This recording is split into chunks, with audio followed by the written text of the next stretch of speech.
Shalom, salam sejahtera untuk kita semua. Sebelumnya, perkenalkan nama saya Vanessa Ayudia Vinci.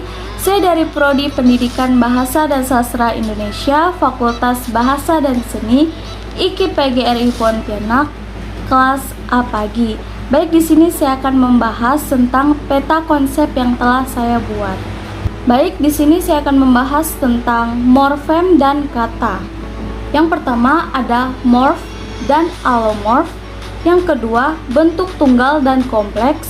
Yang ketiga, bentuk dasar atau kata dasar. Yang keempat, bentuk asal atau kata asal. Yang kelima, deret morfologis. Yang keenam, unsur dan unsur langsung. Yang ketujuh, nosi dan fungsi afiks. Yang kedelapan, akar kata. Dan yang kesembilan, pembentukan kata dasar. Baik, di sini saya akan menjelaskan satu persatu yang telah saya sebut. Morfem dan kata. Sebuah morfem dapat dibentuk dengan sebuah kata. Sebuah kata belum tentu selalu terdiri atas hanya satu morfem saja. Sebuah kata mungkin juga dibentuk oleh satu morfem, dua morfem, atau lebih. Dalam kalimat adik membuat motor-motoran, terlihat ada tiga kata. Yang pertama, kata pertama adik, satu morfem. Kata kedua membuat, dua morfem, me dan buat. Kata ketiga motor-motoran, tiga morfem, motor, motor, dan an. Dengan demikian, dapat disimpulkan bahwa kedudukan morfem tidak selalu sama dengan kata. Kadang terdiri atas lebih dari satu morfem, misalnya motor-motoran. Namun demikian, tidak semua morfem dapat disebut sebagai kata. Misalnya, me dalam kata membuat adalah morfem terikat, namun me bukan kata. Baik, akan saya lanjutkan morf dan alomorf. Alomorf ialah varian morfem atau variasi bentuk. Varian bentuk itu terjadi karena terjadinya proses fonologis atau perubahan bunyi. Alomorf muncul ketika terjadi tautan antara afiks dengan morfem bebas atau morfem setengah bebas. Contoh, ber plus ajar, belajar. Yang kedua, ber plus kerja, bekerja. Alomorf ber adalah be dan bel. Alomorf me adalah mem, meng, meni, dan men. Alomorf per adalah pe dan pel. Kata bentuk akhirnya lazim pula disebut sebagai form saja.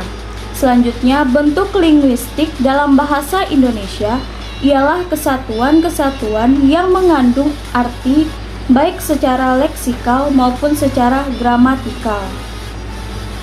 Contoh, rumah mengandung makna leksikal. Rumah ialah bangunan sebagai tempat tinggal. Yang kedua, berumah mengandung makna gramatikal sebagai akibat peristiwa gramatis, yakni melekatnya ber pada kata rumah sehingga menimbulkan arti baru. Bentuk berumah berarti mempunyai rumah. Selanjutnya, jika dibandingkan antara bentuk rumah yang berarti bangunan tempat tinggal dengan bentuk berumah, rumah-rumahan atau perumahan, tampak jelas bedanya. Dengan demikian dapat disimpulkan bahwa bentuk linguistik terjadi dari satu bentuk terkecil, bisa jadi terjadi oleh beberapa bentuk terkecil. Contoh, bentuk tunggal makan, bentuk kompleks makanan. Bentuk tunggal minum, bentuk kompleks minum-minuman. Selanjutnya yang ketiga, bentuk dasar atau kata dasar. Kata dasar atau bentuk dasar ialah bentuk linguistik berupa kata asal maupun bentuk kompleks atau bentuk jadian yang menjadi dasar bentukan bagi suatu bentuk kompleks. Baik, selanjutnya yang keempat, bentuk asal atau kata asal. Bentuk asal atau kata asal ialah bentuk linguistik paling kecil yang menjadi bagian daripada bentuk kompleks. Berbeda dengan bentuk dasar atau kata dasar. Bentuk hanya terdiri atas bentuk tunggal saja. Selanjutnya, bentuk asal atau bentuk kompleks dapat dibentuk menjadi bentuk kompleks berikutnya. Baik, yang selanjutnya yang kelima, deret morfologis. Deret morfologis ialah deretan kata-kata yang mempunyai hubungan bentuk dan arti. Jika sebuah kata dalam deretan morfologis hanya mempunyai persamaan bentuk tetapi tidak mempunyai persamaan arti, maka kata tersebut bukan anggota dari kata-kata lainnya dalam deretan morfologi tersebut. Contoh, angkatan, diduduki, pakaian.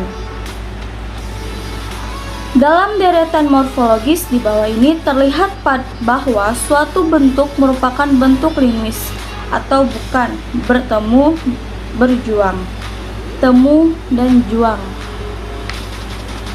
Contoh, bentuk linguis, pura, temu, juang, henti.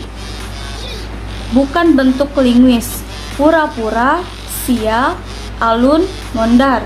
Kata ulang, sia-sia, alun-alun, mondar-mandir. Yang selanjutnya yang keenam, unsur dan unsur langsung. Suatu bentuk kompleks pasti terdiri atas morfem-morfem sebagai unsurnya. Unsur-unsur yang membentuk bentuk yang lebih besar dinamakan konstituen. Bentuk pakaian terdiri atas dua morfem, yakni pakai dan an. Masing-masing unsur tadi sebuah konstituen. Jika bentuk kompleks terdiri dari 3 unsur atau lebih, maka terlebih dahulu bentuk kompleks tersebut diuraikan menjadi bentuk satu tingkat lebih kecil daripada bentuk semula. Baik, selanjutnya yang ketujuh, nosi dan fungsi afiks. Nosi adalah arti yang timbul sebagai akibat proses morfologis. Contoh, nosi pada bersepeda ialah memakai atau mengendarai sepeda. Fungsi semantik. Contoh, afiks pada kalimat menimbulkan fungsi semantik. Adik berbaju merah berarti memakai. Selanjutnya, akar kata. Menurut seorang ahli bahasa berkebangsaan Austria bernama Reinhard Brandstetter, bentuk kata dasar dalam bahasa Indonesia pernah terbentuk suatu unsur yang lebih kecil yang disebut akar kata. Kata-kata dasar itu bukan asli. Contoh, kata-kata bangkit, ungkit, bukit, cungkit berasal dari kata-kata pembentukan kata dasar. Contoh, tun plus tun, tuntun. Tambahan suku awal pada akar kata, kem plus bang, kembang. Penggabungan antar kata, contoh ru plus sak, rusak. Baik, sekian penjelasan dari saya. Mohon maaf jika ada kesalahan kata. Saya ucapkan terima kasih.